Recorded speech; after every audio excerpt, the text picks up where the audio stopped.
Jadi di punggungnya itu segala dibawa.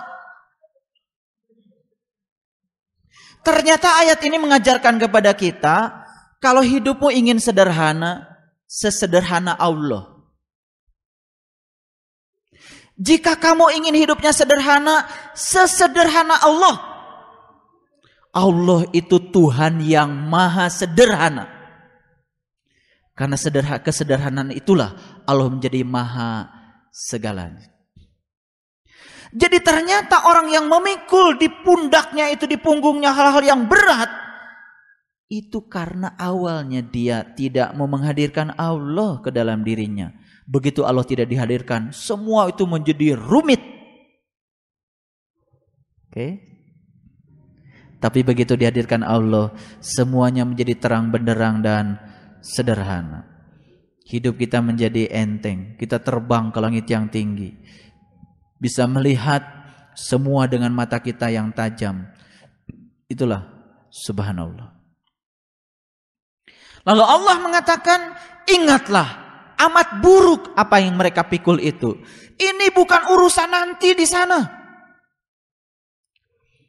Akibatnya kita beragama pun tidak tahu mana yang penting, mana yang tidak penting.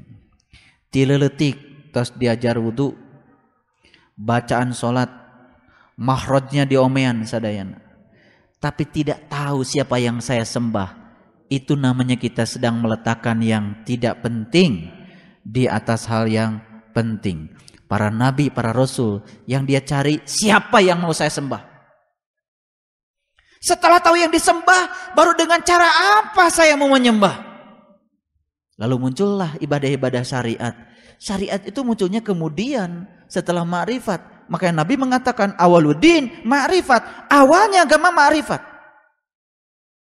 Makanya Nabi Ibrahim sebelum baca ini wajah tuh kan mencari dulu.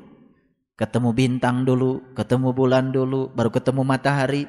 Setelah ketemu matahari kemudian beliau mengatakan, aku terbebas dari dosa syirik. Lalu beliau mengatakan, inni wajjahtu wajhiya lilladzi fataras samawati wal ardh hanifan wa ma ana minal musyrikin. Indah, jelas. Jadi ucapan-ucapan yang diucapkan dalam sholat itu adalah ucapan yang menegaskan pengalaman. Ngalami dulu baru ditegaskan.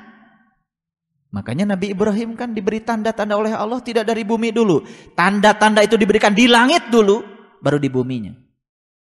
Jadi belajarnya dari langit ke bumi, bukan dari bumi ke langit. Selama ini kita terbalik. Terus saja ngurusi bumi. Yang langitnya gak pernah diurus. Lalu kita menjadi tidak tahu mana yang penting, mana yang tidak penting. Ya, tahu bacaan sholat juga penting. Tapi ada hal yang jauh lebih penting dari itu. Sehingga banyak orang ketika sholat, dia mengingat bacaan sholat. Aneh. Tidak ada perintah di Quran ingat bacaan sholat. Yang ada tuh aqimis sholat li zikri. Dirikanlah sholat untuk mengingatku. Bacaan sholat itu adalah untuk menegaskan ingatan kita. Kita ingat ke situ, batin kita diiringi dengan bacaan kita. Supaya mulut kita pun selaras dengan yang ada di batin kita. Nah, ketika tidak selaras antara mulut dengan batin kita, itu namanya dusta. Makanya kata hadis, ciri orang dusta salah satunya adalah jika dia berkata dusta. Dia bilang ini wajah tuh, padahal dia sebenarnya tidak menghadapkan wajahnya kepada Allah. Dusta? Dusta. Dari takbir sampai salam, dusta semuanya. Makanya di Quran dikatakan orang munafik salah satunya adalah orang yang suka berdiri untuk sholat. Tapi sholatnya tidak mengingat kepada Allah. Tuh.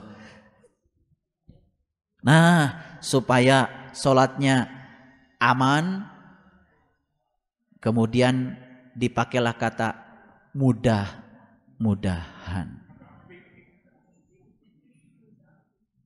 Jadi pakai probability, pakai teori ketidakmungkinan, pakai teori ketidakpastian.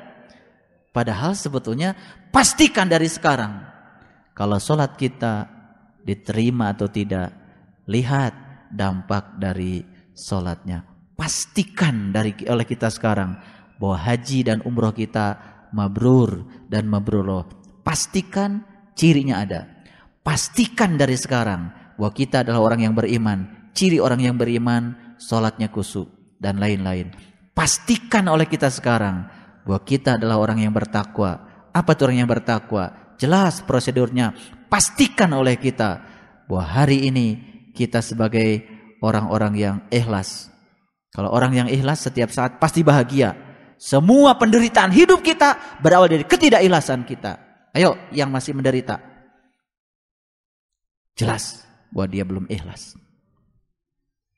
Makanya ketika kita sa'i, kita berjalan dari sofa ke marwah.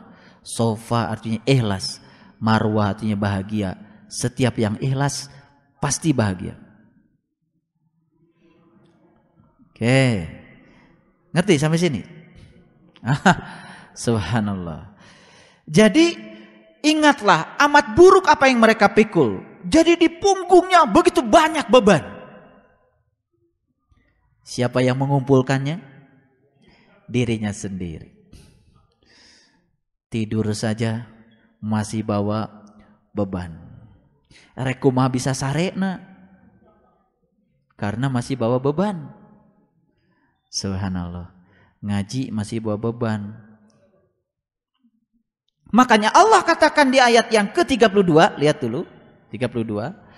Wa mal hayatud dunya, dan ingatlah kehidupan dunia ini illa la'ibun walahun, hanya main-main dan senda gurau belaka. Walad darul akhirah khairul lil ladzina yattaqun, dan sungguh kampung akhirat itu lebih baik bagi siapa? Bagi orang yang bertakwa. Afala taqilun, maka apakah kamu tidak memahaminya?